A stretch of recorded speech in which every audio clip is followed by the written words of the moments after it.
శాతవాహనుల కాలం నాటి ప్రాచీన పుణ్యక్షేత్రమైన పెద్దపల్లి జిల్లా ధర్మారం మండలం రచ్చపల్లిలోని సాంబమూర్తి ఆలయ వార్షిక జాతర వేడుకలకు ముస్తాబైంది.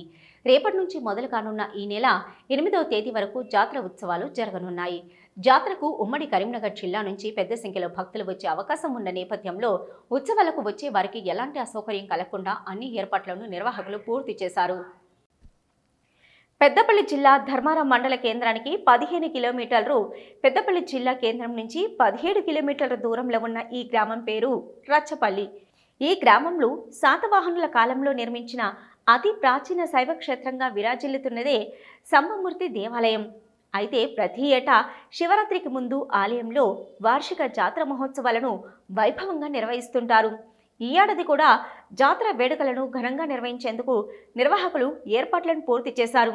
ఇక ఈ ఆలయంలోనే మరో 3 అనుబంధ దేవాలయాలు ఉన్నాయి. ఇక సాంబమూర్తి ఆలయానికి ఎడమ వైపున పురాతన నాగదేవత ఆలయం, కుడి వైపున సీతారాముల దేవాలయం, ఆ పక్కనే శ్రీ మల్లికార్జున స్వామి ఆలయాలు ఉన్నాయి. రేపు శ్రీ మల్లికార్జున స్వామి ఒగ్గు కథతో జాతర మహోత్సవాలు ప్రారంభం కానున్నాయి. ఎల్లుండి గణపతి పూజ, కలశ స్థాపన, రుద్రహోమం, పూర్ణాహుతి కార్యక్రమాలు జరగనున్నాయి. 7వ తేదీ రోజున ఉదయం 11:25 శ్రావణ నక్షత్రయుక్త వృషభ లగ్నంన శ్రీ పార్వతీ సమేత సాంబమూర్తి స్వామివార్లకు కళ్యాణోత్సవాన్ని నిర్వహించనున్నారు. 8వ తేదీన మహాశివరాత్రి సందర్భంగా స్వామివారి ఉత్సవమూర్తులను రథంపై వేంచేసి గ్రామ నడివీధుల్లో గ్రామ ప్రదక్షిణ జరపనున్నారు. ఇక జాతరకు ఉమ్మడి కరీంనగర్ జిల్లా నుంచి అధిక సంఖ్యలో భక్తులు వస్తారని జాతర నిర్వాహకులు తెలిపారు. జాతరకు వచ్చే భక్తులకు ఎలాంటి ఇబ్బందులు కలగకుండా అన్ని ఏర్పాట్లను పూర్తి చేశామని చెప్పారు. భక్తులు పెద్ద సంఖ్యలో జాతరకు తరలివచ్చి విజయవంతం చేయాలని కోరారు. సాంబమూర్తి దేవాలయం 100 సంవత్సరాల చరిత్ర. దేవాలయం ఒకటి మల్లన్న గుడి, పాముల గుడి, రాములవారు, ఇవి 5 రోజులు బ్రహ్మోత్సవం నడుతాయి. కావున మా మంగళవారం స్టార్టు, బుధవారం నాడు మల్లన్న పట్నాలు, గణపతి పూజ, 17వ తారీఖు నాడు కళ్యాణం, పార్వతుల కళ్యాణం, 8వ తారీఖు రథోత్సవం జరుగును. అతిగా భక్తులు పాల్గొనాలని మనవి.